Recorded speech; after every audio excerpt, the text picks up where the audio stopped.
자, 오늘은 요한계시록 세미나 하나를 한번 함께 생각을 해 보겠는데요. 이 요한계시록 세미나는 2021년 11월 17일에 고신대학교 기독교 사상 연구소 주최로 열린 요한계시록 강연 및 토론회라고 되어 있습니다. 발제자가 세 분 교수님의 발표를 하셨네요.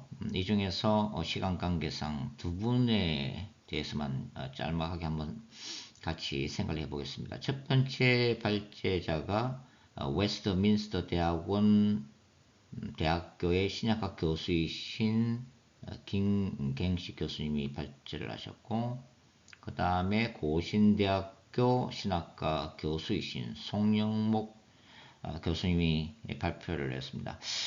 첫 번째 발제자 김경식 교수님은 요한계시록을 해석하는 관점 중에 하나인 이상주의적 해석에 대해서 소개를 했고, 두 번째 발제자인 송영목 목사님은 부분적, 과거론적 그 해석 방법을 이제 제시를 했습니다.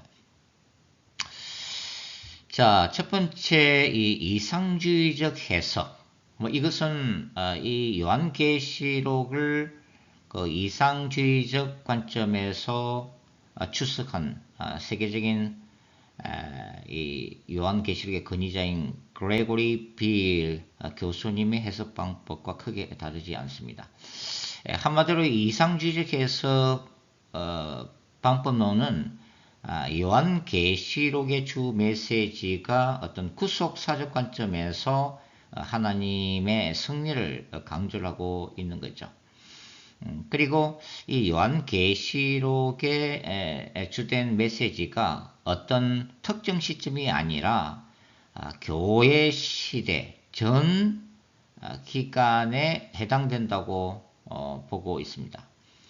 그러니까 요한계시록의 어떤 백그라운드를 1세기 도미티안 황제가 다스렸던 로마 제국적 상황을 반영하면서도 이 요한계시록이 전달하고자 하는 메시지는 교회 시대 전체를 대상으로 하고 있다. 이렇게 보고 있는 거죠. 그러니까 요한계시록에 나오는 1260일 42개월 한때 두때 반때를 예수님의 초림부터 예수님의 재림까지 전 시대를 향한 하나님의 말씀, 전 시대를 향한 그 하나님의 예언으로 이제 보고 있는 거죠.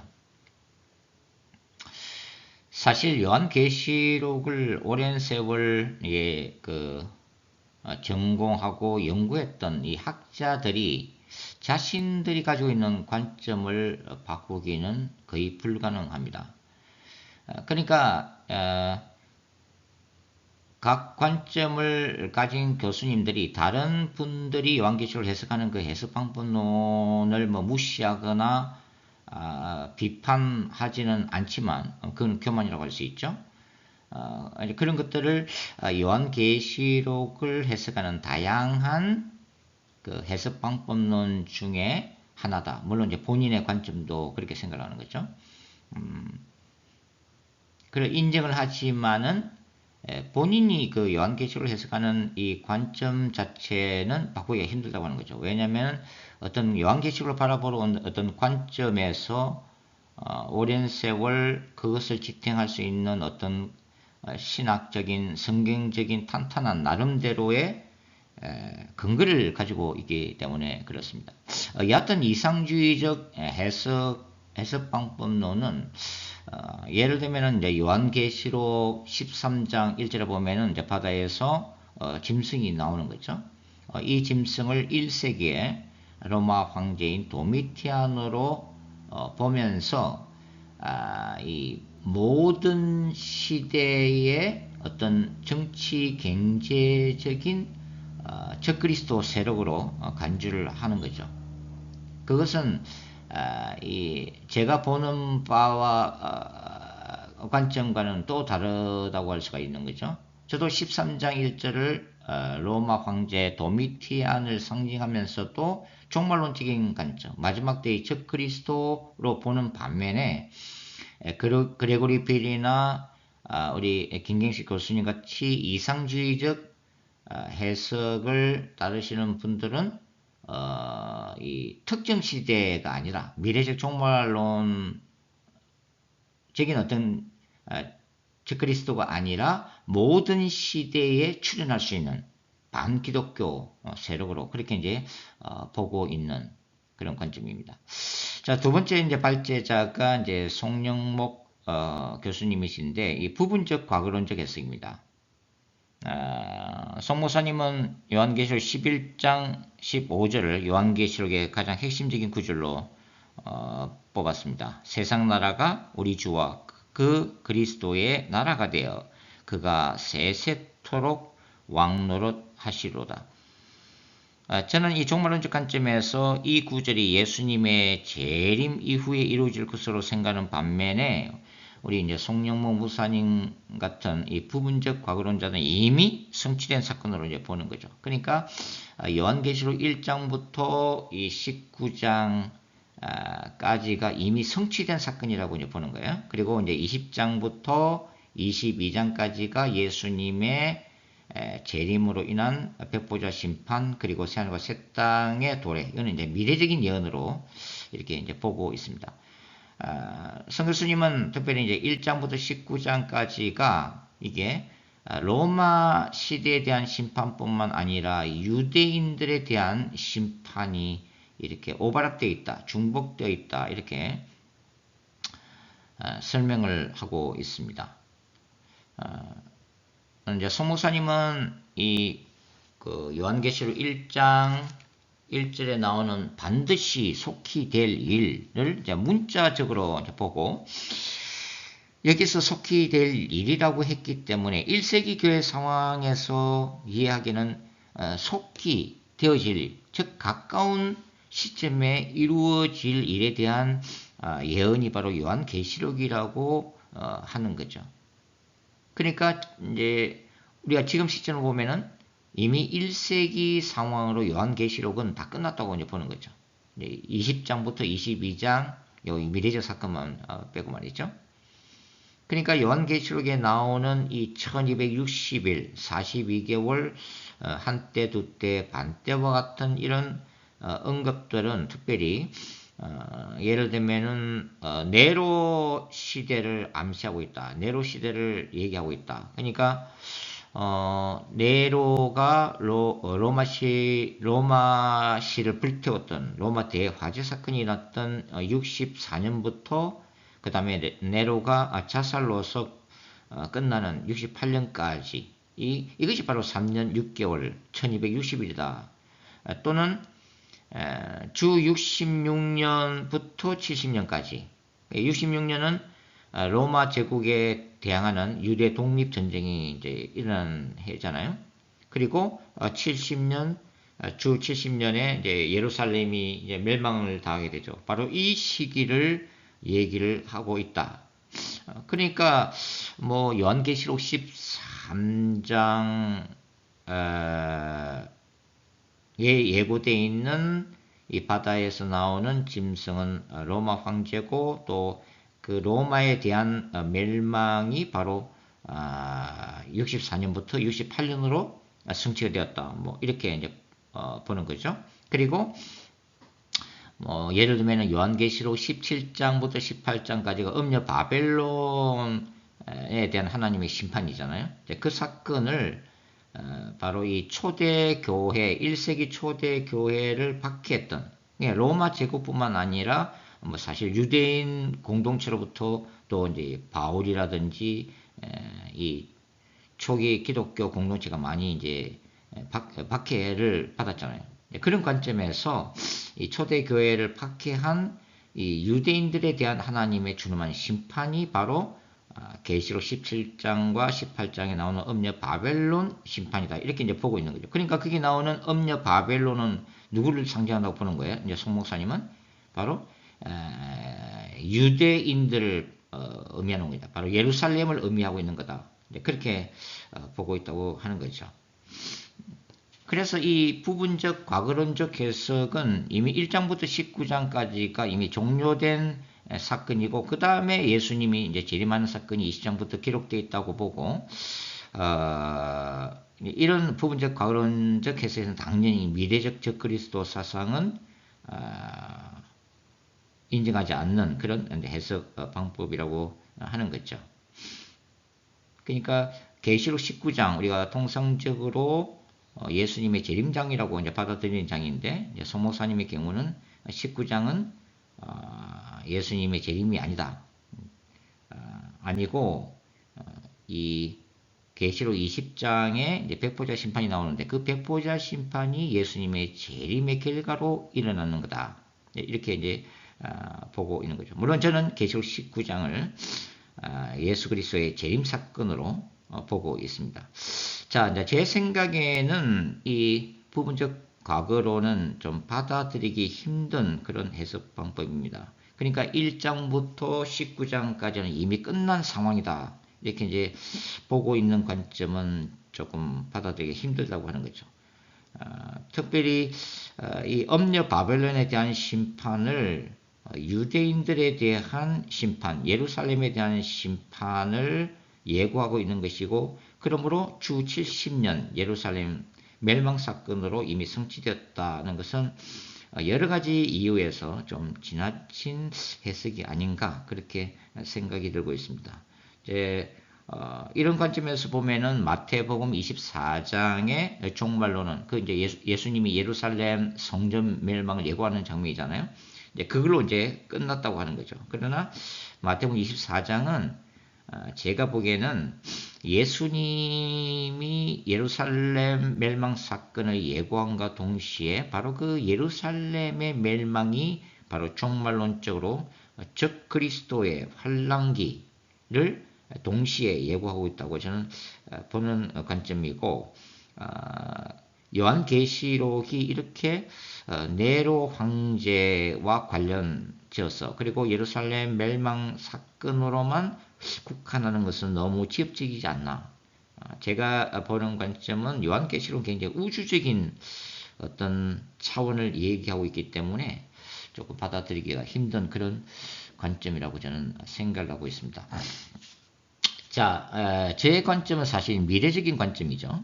미래적인 관점인데, 저는 요한계시록의 어떤 하드웨어는 이 문학적 구조를 이해하는 거죠.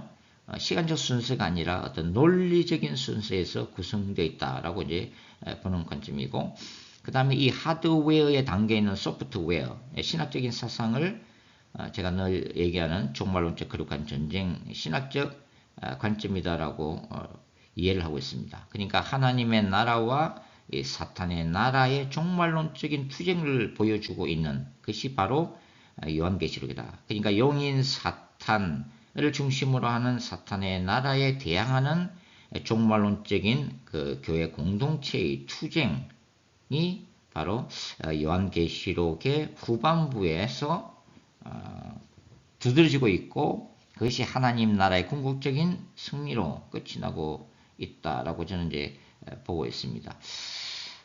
저는 이제 요한계시록이 1세기 로마 제국적인 역사적인 배경을 기초로 하고 있다. 이런 의미에서는 과거주의 해석을 또 받아들이고 있는 거죠. 그러나 이제 송 목사님이 이제 네로 황제 시대로 본다면, 저는 대부분의 개혁주의 신학자들이 보고 있는 것 같이 도미티안 황제의 박해기를 배경을 하고 있다, 이렇게 이제 보는 입장이고, 그래서 요한계시록이라고 하는 것은 이러한 도미티안이 우상 숭배, 신격화가 전 세계적인 규모로 본격적으로 확대되었던 상황 속에서 이러한 로마 제국의 우상 숭배 이데올로기를 거부하는 순수한 예수 신앙으로 거부하는 거룩한 전쟁 이야기로 저는 보고 있습니다. 그리고 저는 2장과 3장이 1세기 소아시아 역사적 배경을 그 기초로 집중적으로 조명하고 있다면, 계시록 6장부터 22장까지는 미래적이고 종말론적인 예언으로서 재림 직전의 상황이다. 그 재림 직전의 중요한 사건이 바로 적그리스도의 출현과 두 증인의 출현이 중심을 이루고 있다. 이렇게 보고 있는 입장이죠. 그래서 저는 이제 계시록 11장에 나와 있는 두 증인을 어떤 지금 나와 있는 요한계시록 주석서보다 더 방대한 지면을 할애해서 출석을 했습니다. 밤모습의 계시와 메시지에서 많은 분량을 차지하고 있죠. 자, 요한계시록 1장 1절 나오는 이 반드시 속히 될 일을 송영 목사님은 문자적으로 주 1세기 가까운 1세기 교회 상황에서 보면은 바로 몇십 년 후에 일어날 일로 해석을 했지만 저는 이 속히 될 일, 반드시 속히 될 일을 임박한 어떤 종말론적 의미로 해석을 하고 있습니다. 그러니까 당장 이루어질 1세기 상황이 아니라 하나님의 시간으로 볼 때는 바로 미래적이고 종말론적인 재림과 관련된 상황으로 보고 있는 거죠. 그래서 이 1장 7절에 보시면 볼지어다 구름을 타고 오시리라. 각인의 눈이 그를 보겠고 그를 찌른 자들도 볼터이요 땅에 있는 모든 족속이 그를 인하여 애곡하리라. 애곡하리니 그러하리라. 아멘. 네, 소모사님은 이제 이것을 재림 사건을 의미하는 것이 아니라 호리어 이제 이필찬 교수님이 주장한 같이 어떤 초림 사건, 뭐 성전 사건으로 이제 이해를 하고 계신 것 같은데 저는 이것을 재림 상황으로 보고 있습니다. 그래서 요한계시록 1장 7절 볼지어다 구름을 타고 오시라를 미래적이고 종말로 증인 그리스도의 재림으로, 그리고 요한계시록 22장 20절에 아멘 속히 오시옵소서 마라나타로 끝나는 이 구조를 수미상관적 구조를 보면서 저는 요한계시록 핵심적인 사상이 바로 임박한 종말론, 임박한 그리스도의 재림에 대한 예고로 그런 틀 속에서 보고 있다고 하는 거죠. 이 속히 될 일, 인간의 관점에서 보면은 뭐 가까운 시점을 얘기하고 있는 것 같지만 하나님의 시각에서는 먼 이 종말의 완성을 담고 있다. 저는 그것이 이제 개인적으로 구약의 예언서의 어떤 특징을 보여주고 있다고 생각합니다. 구약의 예언서가 그랬잖아요, 그죠? 예를 들어서 남유다 우상 숭배와 불순종을 인해서 남유다가 멸망할 수밖에 없는 그 상황을 선지자들이 예고하면서도 그 바벨론 포로 이후의 상황, 즉 하나님 나라의 도래, 메시아 시대 초림 상황과 또 어떤 본문에는 재림 상황까지 함께 해석해낼 수 있는, 왜냐하면 이제 재림 때에 이 초림의 그리스도 사이 완전히 완성이 되기 때문에 그렇죠. 함께 이렇게 중복되어 있는 그것을 저는 예언서의 성격인 이중예언 또는 원건 통시법적 예언으로 보기 때문에 그렇습니다. 그래서 1세기 교회들의 상황에서 요한계시록 2장과 3장을 통해서 그들의 상황에 맞는 말씀을 예수께서 주신과 동시에 예언의 궁극적인 성취인 예수님의 재림 상황까지 함께 후반부에서 보여주고 있는 것으로 저는 보고 있습니다. 물론 이제 이러한 이 미래적 종말론적인 저희 해석 방법론에도 사실 문제가 전혀 없는 것은 아니에요. 왜냐하면 이제 과거론을 이제 주장하시는 분들이나 특별히 이상주의적 해석, 보통 이상주의 해석이 기억주의 요한계시록 주석까지 가장 많이 따르고 있는 그런 방법론이죠, 그죠? 그런 분들의 입장에서 볼 때는 요한계시록이 너무 그런 식으로 보면은 미래적 종말론적 관점에 너무 지나치게 치우친 것이 아니냐 이렇게도 볼 수가 있습니다. 그러니까 제 관점에서 보면은 요한계시록 2장과 3장이 1세기 상황을 보여주고 있는 거죠. 그리고 6장부터 22장까지가 예수님의 재림 직전 상황을 보여주고 있다고 그러면 이상주의적 관점에서 보면 1세기 상황과 예수님의 그 재림의 그 직전의 종말론적 상황이 이분화 이렇게 딱 돼 있지만 그러면은 초림과 종말론적 상황 사이에 살았던 예수님의 초림과 재림 사이를 살고 있는 기독교인들 입장에서 보면은 그 시대를 그 중간 시대에는 주는 어떤 메시지가 사라진 게 아니냐 이렇게도 볼 수가 있다고 하는 거죠. 그래서 저는 이제 이런 식으로 이제 설명을 하고 있습니다. 요한계시록은 1세기 상황과 예수님의 재림 직전 상황을 보여주고 있지만 그 중간 시기를 살고 있는 우리들은 지나간 1세기 소아시아 7교회에 주신 예수님의 메시지를 통해서 오늘날 우리가 배울 점이 있다고 하는 거죠. 그것은 뭐 우리가 다른 성경을 해석할 때도 마찬가지잖아요. 뭐 창세기를 강의하든 뭐 사복음서를 강의하든 바울 서신을 강의하든 그것들이 이미 지나간 상황이지만 그 안에 그 시대의 상황 속에서 예를 들면 바울이 그렇게 편지를 보낼 수밖에 없었던 상황을 설명하면서 결국은 뭐예요?